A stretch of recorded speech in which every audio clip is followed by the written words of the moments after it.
Un élève s'est fait frapper en plein cours. Pas dans la cour, pas à la sortie. En classe, devant tout le monde. Le prof a dit qu'il avait été menacé. L'administration a dit que c'était un incident hors contexte.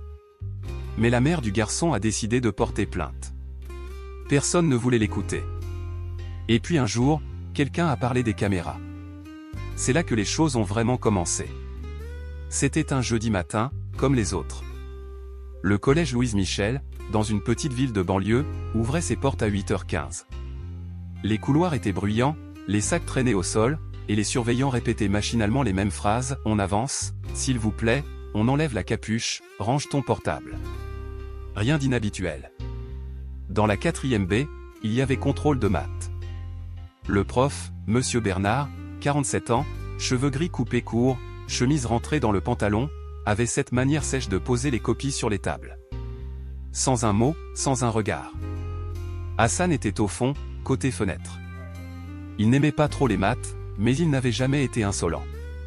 C'était un élève plutôt calme, souvent fatigué, parfois distrait, mais jamais violent. Ce jour-là, il avait oublié sa calculatrice. Il a levé la main, poliment. Le prof ne l'a pas vu. Il a levé un peu plus haut. Monsieur Bernard a levé les yeux. Oui. J'ai oublié ma calculatrice, monsieur. Et alors? Est-ce que je peux partager avec quelqu'un? Le ton du prof est monté d'un cran. T'avais qu'à y penser. C'est pas mon problème. Hassan est resté bouche bée. Mais, je peux pas faire le contrôle, du coup? T'avais qu'à réfléchir avant. Tu crois que la vie, c'est comme ça? Tu débarques sans rien et tu demandes gentiment qu'on t'aide? Le ton était froid, sec, tranchant. Certains élèves ont commencé à tourner la tête. Il y avait un malaise. Hassan a simplement murmuré. C'est pas juste, monsieur. Et là, quelque chose a basculé. Comment tu m'as parlé, là? Tu veux répéter? J'ai juste dit que c'était pas juste. Le prof a traversé la classe. Il est arrivé droit devant lui. Et dans un geste rapide, il a plaqué ses feuilles sur la table d'Hassan, en tapant avec la main. La trousse a volé. Hassan a sursauté. Puis, sans prévenir, le prof lui a donné une claque. Pas violente au point de faire tomber. Mais une vraie gifle. Dans la classe, silence absolu. Une fille a émis un putain, à peine audible. Un garçon a sorti son téléphone, l'a posé sur les genoux. Le prof, lui, s'est redressé, a regardé Hassan droit dans les yeux. Tu vas pas me parler comme ça. Pas ici. Pas à moi. Hassan ne disait plus rien. Il avait le regard figé. Il respirait vite. Le prof est retourné à son bureau. Il a repris comme si de rien n'était. Vous avez 1 heure. Pas plus. Personne n'a rien dit. Le contrôle a continué. Le silence était pesant. Hassan n'a pas bougé pendant 10 minutes. Puis il a demandé à sortir. Je me sens pas bien, monsieur. Tu restes là. T'avais qu'à te sentir bien avant. À midi, Hassan n'est pas rentré à la maison. Sa mère, Endey, l'a appelé. Pas de réponse. Elle a cru qu'il était avec ses copains. À 13h30, le collège a appelé. La CPE. Voix blanche. Madame Diouf? Votre fils a quitté le collège à 12h. Il n'est pas revenu en cours. Il n'est pas rentré non plus. Qu'est-ce qui s'est passé? On ne sait pas exactement. Il a quitté le self sans dire où il allait. Et personne ne l'a vu? Personne ne s'est inquiété? On le cherche. On vous rappelle. Elle a raccroché. Le cœur battant. Elle a essayé encore de l'appeler. Rien. Elle a commencé à appeler ses copains, les mères des copains. Personne ne savait rien. À 14h17, il est rentré. Il avait marché. Longtemps. Sans but. Il avait pleuré, puis s'était séché. Il ne savait pas quoi dire. Il est entré. Il a dit juste. Maman, je veux changer d'école. Elle l'a regardé. Il avait le regard noir, les lèvres serrées, et une trace rouge à la joue. Qu'est-ce qui s'est passé? Il a raconté. Tout. Lentement. Avec des blancs. Des tremblements. Mais sans détour. Sa mère l'a écouté. Sans l'interrompre. Puis elle s'est levée. A pris ses clés. On va au collège. À 15h02, elle était devant le portail. Le surveillant a tenté de lui dire d'attendre. Je suis pas là pour attendre. Mon fils s'est fait frapper par un professeur. Je veux des réponses. La CPE est descendue. Puis la principale adjointe. Puis Monsieur Bernard. Il ne niait pas. Il disait qu'il s'était laissé emporter. Qu'il avait été provoqué. Qu'il ne s'attendait pas à ce que le geste soit mal interprété. Une claque, c'est pas une erreur. C'est un geste. Volontaire. Madame, il y a eu des mots, des regards? Mon fils a levé la main pour demander de l'aide. Et vous lui avez répondu avec ça? Ils ont proposé une médiation. Un rendez-vous avec les parents. Un rapport d'incident interne. Elle a dit non. Je vais porter plainte. Je vais pas laisser passer ça. Ce n'est peut-être pas nécessaire d'aller aussi loin. Si. Ça l'est. Parce que si c'était un prof noir qui avait giflé un élève blanc, il y aurait déjà eu un article dans la presse. Silence. Elle a tourné les talons. On verra ce que dit la justice. Le lendemain matin, Ndeye était au commissariat. Elle avait pris rendez-vous la veille au soir, sans dormir. Elle s'est présentée avec une copie du carnet de correspondance, les coordonnées du collège, et une photo du visage de son fils prise dans la cuisine, encore marquée. L'agent à l'accueil lui a demandé calmement de raconter. Elle l'a fait sans hausser la voix, mais avec une tension qu'on sentait dans chaque mot. Quand elle a dit le professeur a levé la main sur lui devant la classe, le policier a relevé la tête. Il l'a giflé? Vraiment? Oui. Et tout le monde a vu. Mais personne n'a réagi. L'agent a noté. Il lui a demandé si elle voulait déposer plainte officiellement. Elle a répondu. Je suis là pour ça. Pour qu'on arrête de faire comme si c'était normal. Le dépôt de plainte a été enregistré. Elle est ressortie 1 heure plus tard avec une copie du document. Elle avait mal à la nuque, les épaules tendues, mais le cœur un peu plus droit. À la maison, Hassan était resté silencieux. Il n'était pas retourné en cours. Il ne voulait pas. Il répétait.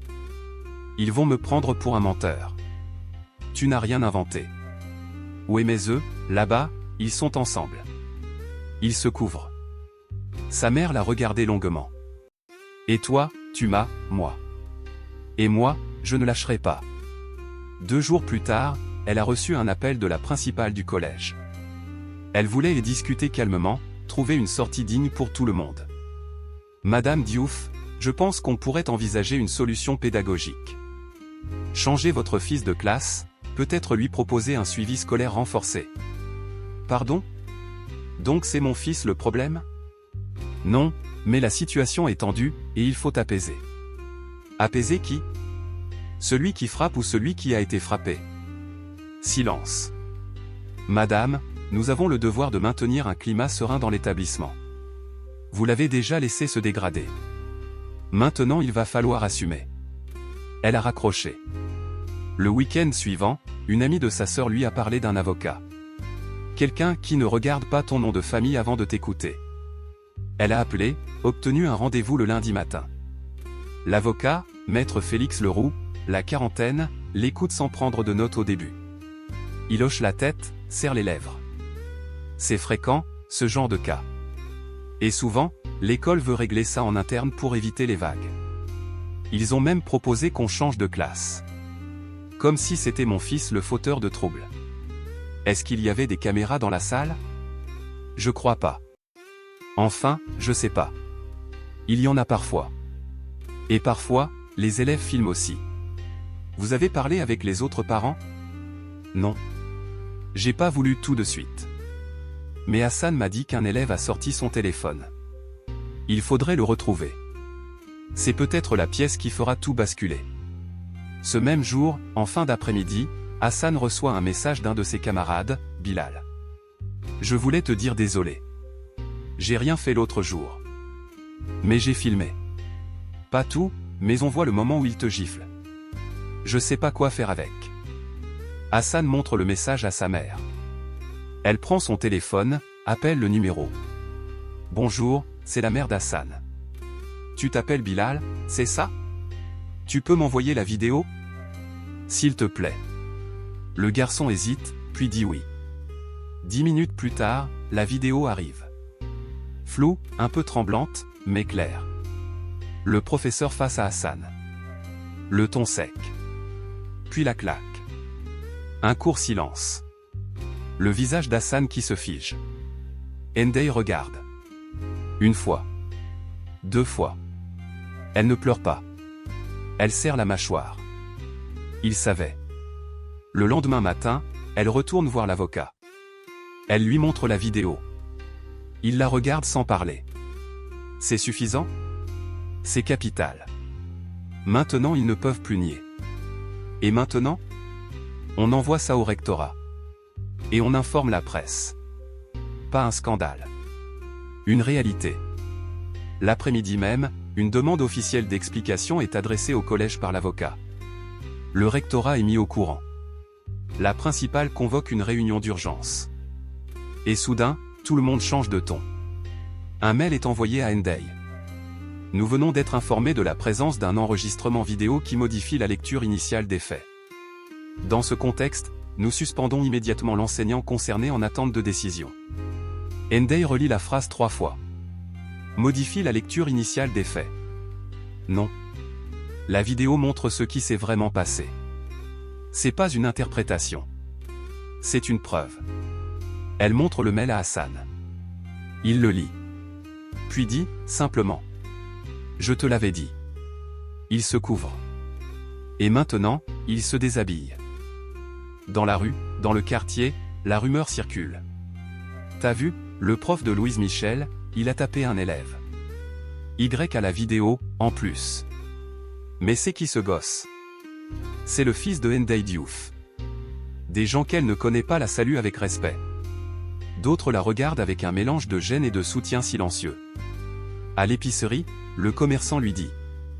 Vous êtes courageuse, madame. Beaucoup auraient laissé couler. Elle répond. J'ai pas élevé mon fils pour qu'on l'humilie comme ça et qu'il dise merci. Ce soir-là, à table, Hassan mange lentement. Il lève les yeux. Tu crois qu'ils vont me traiter différemment après? Peut-être. Mais maintenant ils savent que t'es pas seul. Il sourit. Un peu. Puis demande. Et toi, t'as pas peur? Peur de quoi? De dire la vérité?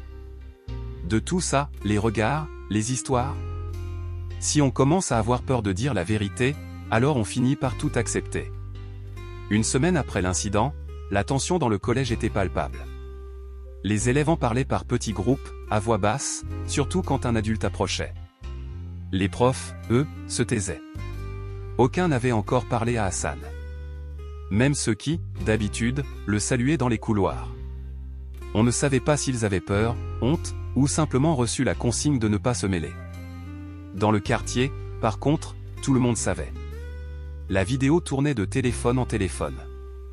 Pas publiée, mais partagée. On la montrait comme on montrerait une gifle qu'on a reçue soi-même.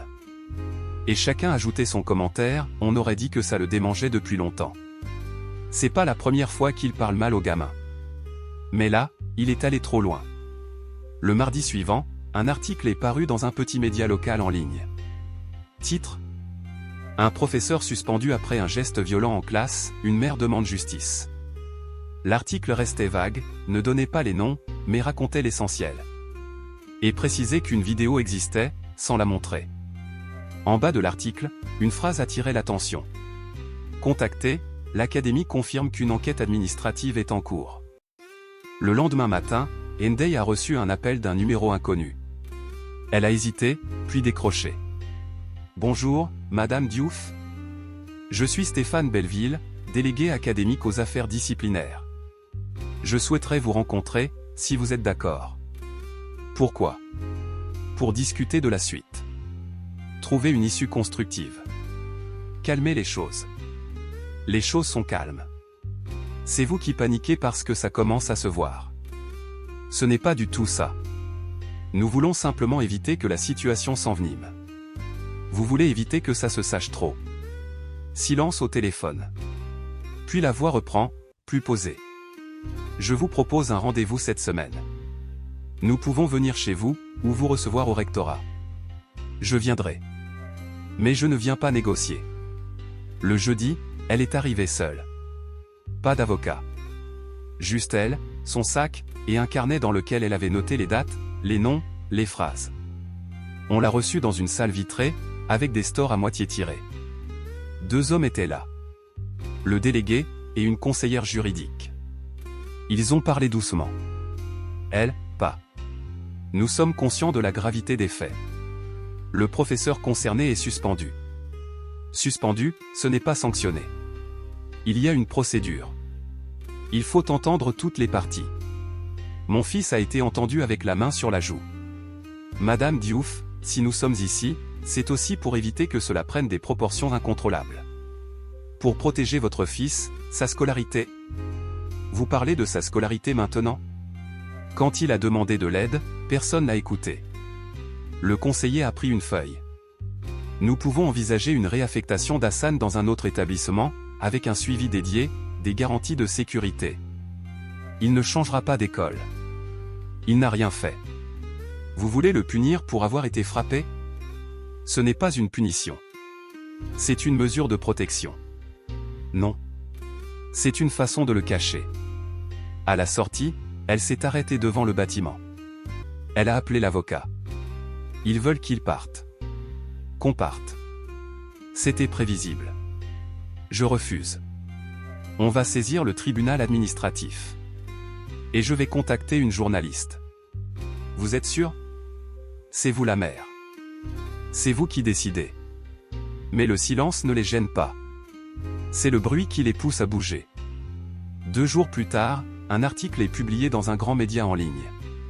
Le titre est plus direct. Une claque en plein cours, un silence de l'administration, la colère d'une mère face à l'impunité. Cette fois, il y a un nom, celui d'Hassan. Et celui de Ndeye. Pas celui du professeur. Mais tout le reste y est. Le contexte. La vidéo. Le refus de changer d'école. Et cette phrase, en gras. Ce n'est pas à mon fils de disparaître. C'est à ceux qui l'ont blessé d'en répondre. L'article est partagé. Commenté. Critiqué aussi. Certains parlent de chasse aux sorcières. D'autres de violence ordinaire trop longtemps tue. Un débat s'installe. Et avec lui, une nouvelle pression. Hassan, lui, retourne au collège. Pas par envie. Par principe. Les premiers jours, personne ne lui parle. Mais peu à peu, les regards changent. Un élève lui tape dans la main en passant. Une fille lui chuchote « T'as eu du courage ». Un surveillant, qu'il ne connaissait pas bien, lui sourit et dit « Si t'as besoin de quoi que ce soit, tu viens me voir ». Hassan ne répond pas. Il hoche la tête. Et continue sa route. À la maison, il est plus calme. Il mange mieux. Il dort mieux. Mais parfois, il demande. Tu crois qu'ils vont vraiment le juger? Je sais pas. Et s'il revient? Il reviendra pas. Et s'il revient quand même? Alors on parlera plus fort. Un soir, il rentre avec un mot dans la poche. Un prof d'histoire a demandé à la classe de faire un exposé sur un moment de courage dans la vie quotidienne. Il n'a rien écrit encore. Je peux parler de toi? Demande-t-il à sa mère. De moi? T'as parlé quand tout le monde se taisait. Elle sourit. Tu fais comme tu veux. Il regarde la feuille. Je vais écrire que parfois, faut du courage juste pour pas baisser les yeux. Le lundi suivant, une femme a toqué à la porte. Pas du rectorat, pas du collège. Une mère. Petite, cheveux crépus relevés, veste en jean. Elle s'appelait Myriam. Elle avait 2 enfants au collège Louise Michel. Et elle avait vu l'article. Je voulais vous parler. Parce que, je crois que c'est pas la première fois que ce prof fait ça. Ndeye lui a offert un café. Elles se sont assises. Myriam a sorti son téléphone. Elle a montré un message de sa fille, datant d'1 mois plus tôt. Maman, le prof de maths il est trop chelou, il a crié sur un gars et lui a mis une tape dans la tête. Il l'a dit à personne mais on a vu. Ndei a lu le message 2 fois. Vous l'avez signalé? Ma fille voulait pas. Elle avait peur qu'on dise qu'elle ment. Et moi, j'avoue que j'ai laissé passer. Mais maintenant je regrette. Merci de me l'avoir dit. Myriam a inspiré profondément. Si vous avez besoin, je peux témoigner. On peut pas laisser passer ça une fois de plus. Le lendemain, Maître Leroux, l'avocat, a reçu un autre message. D'une jeune femme. Étudiante. Elle écrivait. J'ai eu ce prof en 4e. Il m'a jamais frappé, mais il était humiliant. Il disait des choses genre « c'est pas votre faute si à la maison on vous apprend pas à réfléchir ». Il me visait, moi et d'autres. Surtout les Arabes, les Noirs, les timides. Il criait, il lançait les stylos. Je me rappelle encore de sa voix. Si vous avez besoin de mon témoignage, je suis là. L'avocat l'a appelée. Elle s'appelait Zora. Elle a accepté de témoigner par écrit. 3 pages, datées, signées. Ce type est pas juste colérique.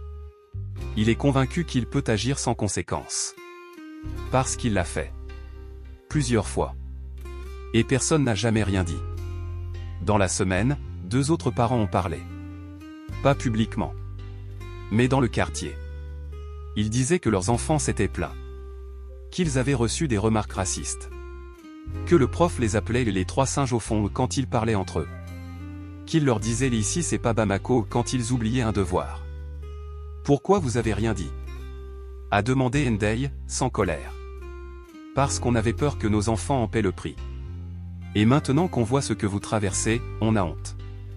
Elle les a remerciés. Sans les juger. Elle savait que la peur, parfois, prenait la place du bon sens. Et que tout le système l'encourageait. Ce même jour, le journal local a publié un second article. Titre: Le professeur suspendu aurait déjà été signalé, des parents et anciens élèves parlent. C'était plus qu'un fait divers. C'était devenu un dossier. Dans l'article, il y avait plusieurs témoignages. Aucun nom. Mais des phrases qu'on reconnaissait. Des détails qu'on ne pouvait pas inventer. Et un mot revenait souvent, impunité. Le soir, le téléphone de Ndei a sonné. C'était une journaliste de la télévision régionale. On aimerait faire un reportage. Pas un truc choc. Un vrai sujet. Avec vous, si vous acceptez. Elle a réfléchi longtemps. Puis a dit. D'accord. Mais je veux qu'on entende mon fils. Pas que moi. Le tournage a eu lieu dans leur salon. Une équipe discrète. Une journaliste posée. Des questions simples. Directes. Hassan a parlé. Il a dit ce qu'il avait ressenti. L'humiliation. Le silence des autres. Le froid dans le ventre quand il a vu que le prof revenait vers lui. Ndei a parlé, elle aussi. Mais pas avec colère. Avec calme. Si j'avais rien fait, ça aurait été un dossier de plus. Classé. Archivé. Fini. Et lui, il aurait recommencé. Peut-être sur quelqu'un de plus fragile. Peut-être plus violemment. À la fin, la journaliste a remercié. Puis a dit. Vous êtes forte. Et Ndei a répondu. Non. Je suis une mère. C'est tout. Le reportage a été diffusé 3 jours plus tard. Sur une chaîne locale. Pas en prime time. Mais assez pour que des dizaines de personnes le voient. Le reconnaissent. Et en parlent. Le lendemain, un élève que Ndei ne connaissait pas l'a arrêté devant la boulangerie. C'est vous la maman d'Hassan? Oui. Dites-lui qu'il a eu raison de parler. Que maintenant, on se sent moins seul. Mais tout le monde n'était pas content. Un mail anonyme est arrivé dans la boîte de l'école. Puis un second, envoyé à la mairie. Des mots durs. Parfois haineux. On disait que ces gens-là voulaient toujours se faire passer pour des victimes. Que le prof n'avait fait que réagir à une provocation. Que c'est la faute aux parents qui éduquent mal leurs enfants. Le rectorat a publié un communiqué. Froid. Officiel. Sans âme. L'enquête interne suit son cours. L'administration condamne toute forme de violence, mais appelle à la retenue face au jugement hâtif dans les médias. Henday a lu ça à voix haute, chez elle. Puis elle a dit. La retenue, on l'a eu pendant des années. Maintenant c'est fini.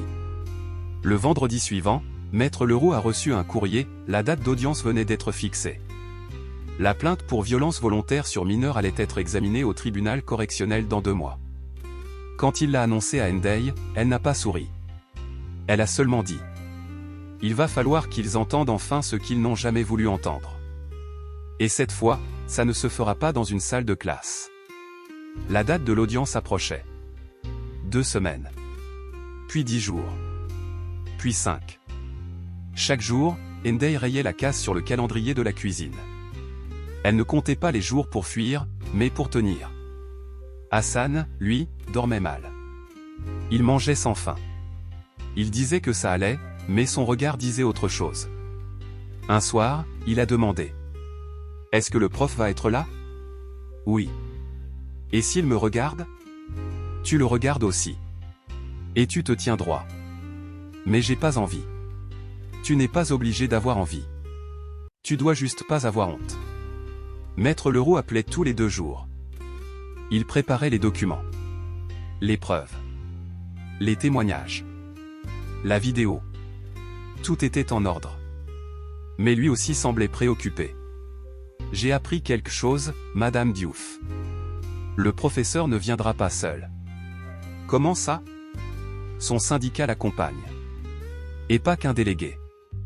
Il y aura une dizaine de collègues dans la salle. Pour le soutenir moralement. Ils peuvent faire ça? Ils ont le droit. Comme n'importe quel citoyen.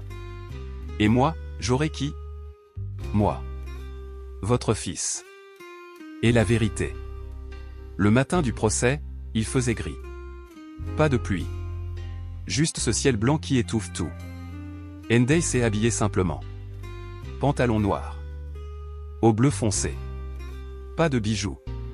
Pas de maquillage. Elle voulait qu'on voie son visage, pas une image. Hassan portait une chemise blanche, boutonnée jusqu'en haut. Il avait les mains moites, les épaules tendues. Mais il ne disait rien. Ils sont arrivés tôt. 1 heure avant l'audience. La salle était encore vide. Un agent leur a indiqué où s'asseoir. Peu à peu, les gens sont arrivés. Un avocat. Un greffier. Une journaliste qu'il connaissait. Puis, eux. 10 personnes. Professeurs. Hommes, femmes, chemises repassées. Certains saluaient les autres. D'autres jetaient un œil vers Henday sans la regarder vraiment. Au centre, Monsieur Bernard. Costume sombre. Cravate. Mains croisées. Regard neutre. Hassan l'a vu. Il a baissé les yeux. Henday lui a posé la main sur le genou. Regarde pas ses vêtements. Regarde ce qu'il représente. L'audience a commencé. La juge a relu les faits. A rappelé les éléments du dossier. Puis a demandé au professeur s'il reconnaissait les faits. Il a dit « J'ai eu un geste inapproprié. » Mais il était contextuel. L'élève avait une attitude provocante. Vous parlez d'un enfant de 13 ans, monsieur, a rappelé la juge. Un enfant, peut-être, mais pas un ange. L'avocate de la partie civile a parlé. Puis Maître Leroux. Puis la juge a demandé à Henday si elle voulait s'exprimer. Elle s'est levée. D'un seul mouvement. Sans hésitation. Ce que vous avez devant vous, c'est un adulte qui a levé la main sur un enfant. Mon enfant. En classe. Devant les autres. Et ensuite, on a voulu faire comme si c'était rien. Comme si c'était normal. Elle a tourné la tête vers le prof. Vous dites que mon fils vous a provoqué? Il a demandé une calculatrice. Et vous avez répondu avec une gifle. C'est ça, votre pédagogie? Silence. Si je suis là aujourd'hui, ce n'est pas pour gagner. C'est pour que ça s'arrête. Pour que le prochain gosse qui se fait humilier en classe sache qu'il peut parler. Et que sa parole comptera. Elle s'est assise. Le silence dans la salle était lourd. Puis, la défense a tenté de faire glisser le débat. L'avocate du professeur a parlé de fatigue, de pression du métier, de dérive isolée. Mon client n'a pas d'antécédent. C'est un enseignant engagé, apprécié. Il a perdu le contrôle une fois. Ce n'est pas un monstre. Mais dans la salle, les regards se croisaient. Ceux qui savaient. Ceux qui avaient entendu. Ceux qui n'avaient jamais parlé. À la sortie, la presse attendait. Quelques micros. Quelques caméras. Un journaliste a demandé à Henday. Pensez-vous que la justice sera à la hauteur? Elle a répondu. J'espère juste qu'elle sera là. Pas absente. Pas distraite. Là. Un autre a demandé. Vous avez vu qu'il était soutenu par ses collègues. Vous n'avez pas eu peur? Elle a dit. J'ai eu peur de me taire. Plus que du reste. Puis elle a pris la main d'Hassan. Et ils sont partis. Sans courir. Sans se cacher. Droit devant. Ce soir-là, Henday s'est assise sur le lit de son fils. Il lisait. Elle l'a regardé. Longtemps. Tu sais, quoi qu'il se passe maintenant, tu t'es défendu. J'ai rien dit, pourtant. Tu as tenu. Et parfois, tenir, c'est déjà beaucoup. Une semaine plus tard, le jugement est tombé. 6 mois de suspension. Sans salaire. Et interdiction d'enseigner pendant 2 ans. Pas de prison. Pas de casier. Mais une trace. Une vraie. Dans les couloirs du collège, on a murmuré. Certains ont dit que c'était trop. D'autres, que c'était juste. Mais dans les yeux d'Hassan, ce jour-là, il y avait autre chose. Pas de vengeance. Pas de triomphe. Juste, de l'oxygène. Le collège n'a jamais fait de déclaration publique. Aucun mail aux familles. Aucun mot dans le carnet. Aucun affichage. Monsieur Bernard a quitté temporairement ses fonctions pour raison de santé. C'est ce qu'on a dit aux élèves. À ceux qui demandaient plus, on répondait qu'il valait mieux tourner la page. Hassan, lui, est retourné en classe. Il avait gagné. Officiellement. La justice lui avait donné raison. Mais dans les couloirs, il marchait seul. Les profs ne disaient rien. Certains l'évitaient du regard. D'autres l'appelaient de Monsieur Diouf avec un ton trop poli pour être sincère. Au self, on lui servait toujours la même portion. Mais plus personne ne plaisantait avec lui. Même les surveillants s'éloignaient vite. Un jour, une prof lui a rendu une copie sans un mot. En bas, elle avait écrit « Bon travail » mais sans sourire, sans regard. Comme si les mots suffisaient à faire croire qu'elle y croyait. Hassan n'a rien dit à sa mère tout de suite. Il rentrait, il faisait ses devoirs, il mangeait. Mais quelque chose avait changé. Moins d'énergie. Moins de rire. Moins de tout. Un mercredi, il est rentré plus tôt. Henday était en cuisine. Elle l'a regardé entrer, poser son sac, s'asseoir. « Ça va? »« Ouais. »« T'as mangé? » ?»« Un peu. » Elle s'est approchée, s'est assise en face. « Tu veux me dire ce qui se passe? » Il a haussé les épaules. Puis a fini par dire. Ils disent rien. Mais c'est pire. Qui? Les profs. Même certains élèves. Ils me parlent comme si j'étais pas vraiment là. Comme si j'étais un problème qu'on n'a pas su gérer. Elle a serré les lèvres. On a fait ce qu'il fallait. Tu l'as fait. T'as pas à t'excuser d'avoir dit la vérité. Mais eux, ils font comme si j'étais dangereux. Comme si j'avais attaqué un prof. Pas comme si j'avais été frappé. Le vendredi, Henday a demandé un rendez-vous avec la nouvelle principale. Pas la même que lors de l'affaire. Une femme plutôt jeune, souriante, au début. J'aimerais comprendre comment vous comptez accompagner mon fils, maintenant que l'affaire est jugée. Nous faisons le maximum pour garantir sa sécurité. Il n'a pas besoin de sécurité. Il a besoin de respect. D'intégration. De ne pas être traité comme un paria. Je suis désolé que vous ressentiez cela. Ce n'est pas un sentiment. C'est un constat. La principale a promis un suivi. Un référent, un tuteur adulte. Mais les jours suivants, rien n'a changé. Une semaine plus tard, un conseiller d'éducation a dit à Hassan. Tu sais, parfois, il faut juste laisser le temps faire son travail. Il a répondu. Et si le temps travaille contre moi? Le conseiller n'a pas su quoi dire. Dans la rue, certains adultes baissaient les yeux quand ils croisaient Ndeye. D'autres changeaient de trottoir. Une femme, croisée au marché, lui a soufflé. Vous auriez pu régler ça autrement. Sans faire tout ce bruit. Elle a répondu. C'est le silence qui a permis ça. Pas le bruit. Un samedi, Ndeye a retrouvé une amie, Mariam. Enseignante dans un autre collège. Elle lui a parlé de ce qui se passait. Tu sais, quand un élève se lève et qu'on voit que c'est lui qui gagne, ça dérange. Pourquoi? Il a rien fait de mal. Parce que ça bouscule l'ordre. Et que dans l'éducation nationale, on aime l'ordre. Même s'il est injuste. Un soir, Hassan a refusé d'aller à l'étude. J'ai pas envie d'être dans une salle où personne me regarde. Tu veux qu'on change d'école? Non.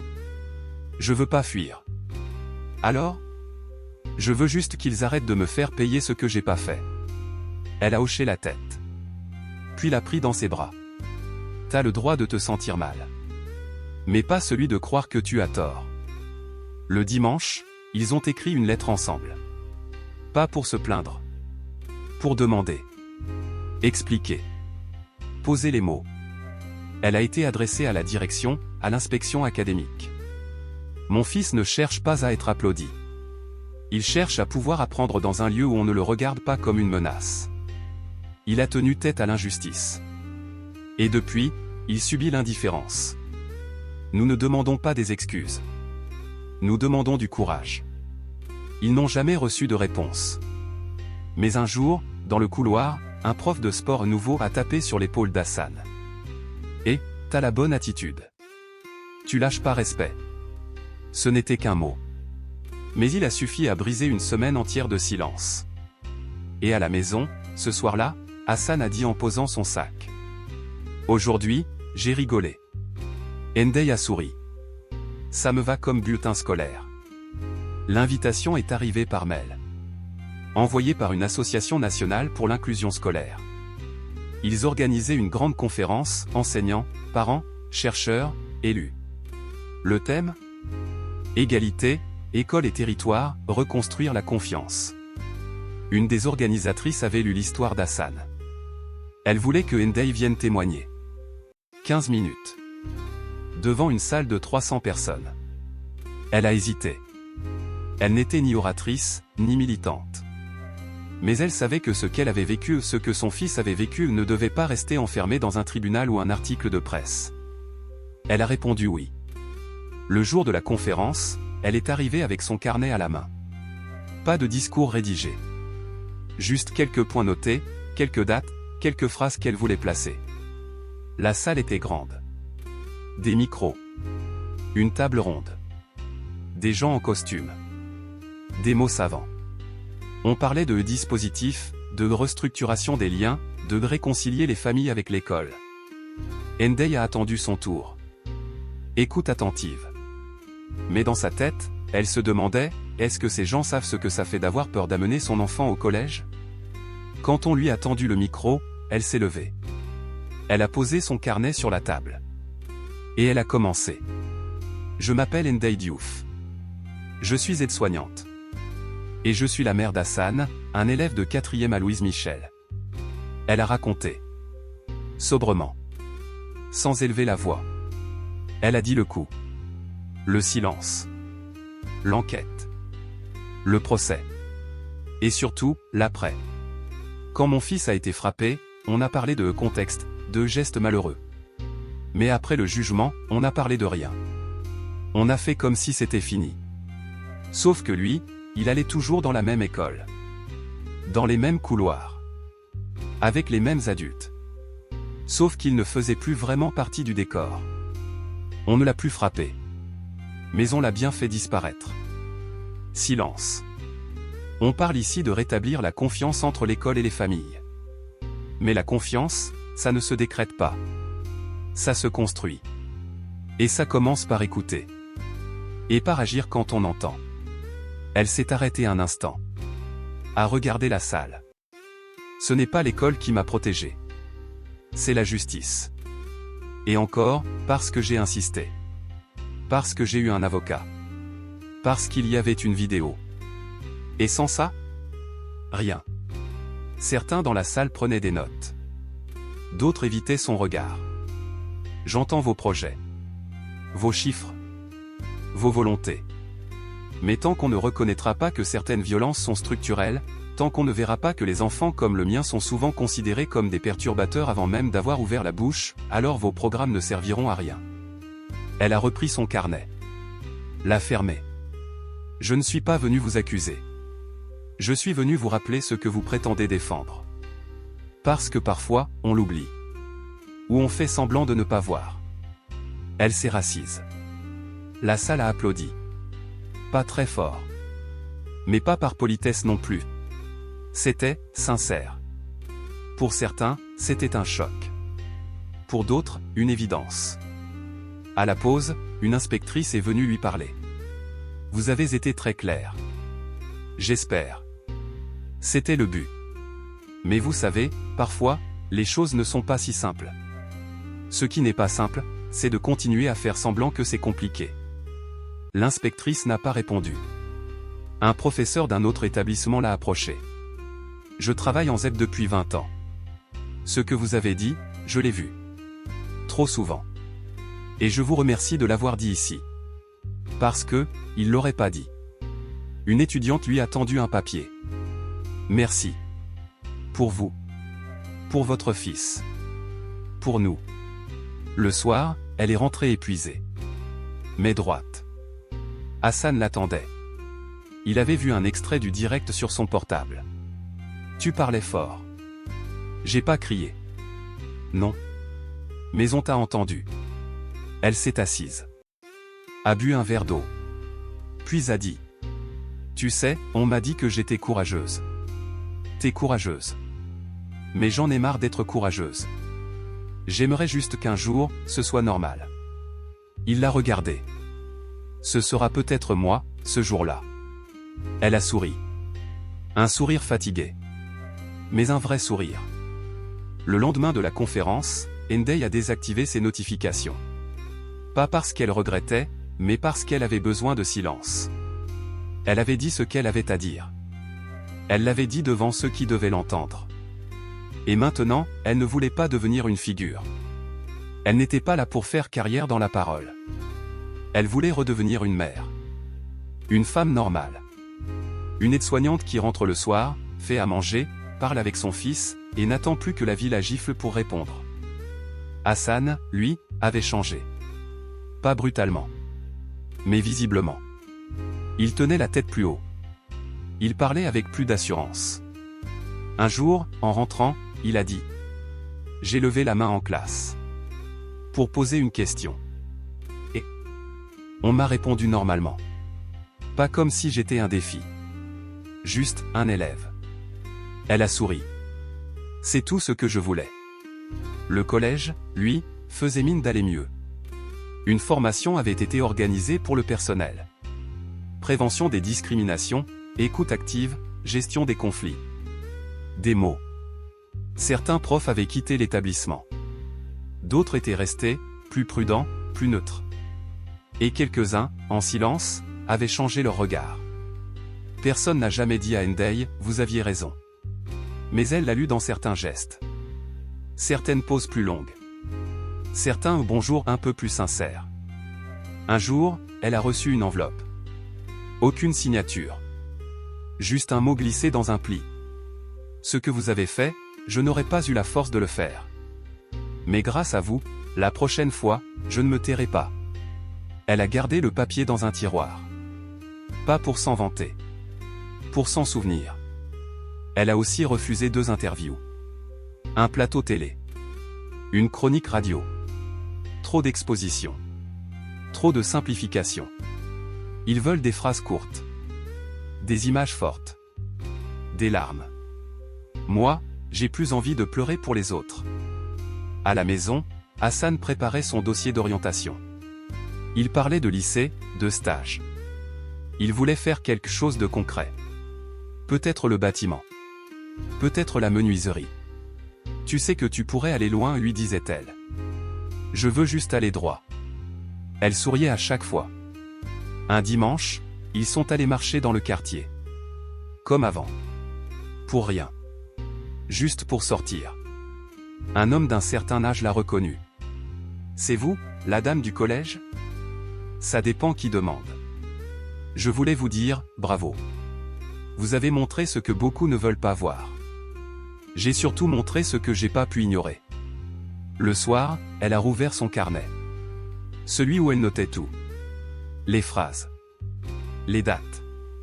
Les décisions. Elle l'a feuilleté. Puis l'a refermé. Elle ne l'a pas jeté. Elle l'a posé dans le fond d'un tiroir. Avec un mot collé dessus. Fait. Pas oublié.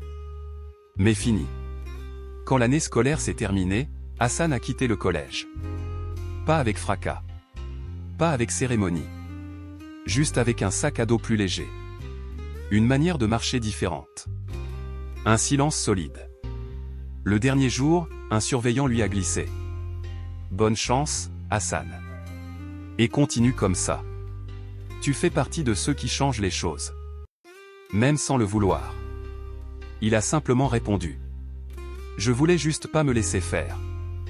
Ndeye, ce soir-là, a cuisiné un plat de son enfance. Riz, légumes, poulet. Hassan a mangé 2 fois. Ils ont regardé un film. Puis, en rangeant la table, il a dit « T'as fait tout ça pour moi. T'as pas eu peur. J'ai eu peur. Tous les jours. Mais j'ai marché avec. Moi aussi j'ai eu peur.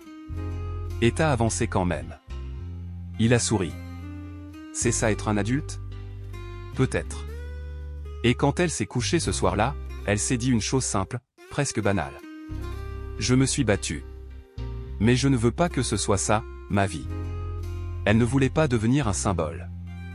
Elle voulait juste vivre dans un monde où son fils pouvait grandir sans devoir se battre à sa place. Et elle espérait qu'un jour, ce monde-là n'aurait plus besoin de mère comme elle, pour le rappeler. Si tu es arrivé jusqu'ici, c'est que cette histoire t'a touché. Peut-être que tu t'es reconnu. Peut-être que tu as vu ton enfant, ton élève, ta mère, ton quartier.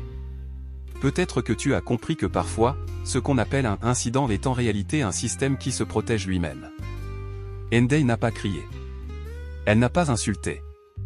Elle n'a pas menti. Elle a juste refusé de baisser la tête. Et c'est parfois ça, la vraie force. Si cette histoire t'a parlé, si tu penses qu'on a besoin de plus de récits vrais, de gens qui tiennent debout sans faire de bruit, abonne-toi à cette chaîne. Parce qu'ici, on raconte des histoires que d'autres préfèrent taire. Des histoires qui ne cherchent pas le buzz. Juste la vérité. Merci d'avoir écouté. Et à bientôt pour une autre histoire vraie.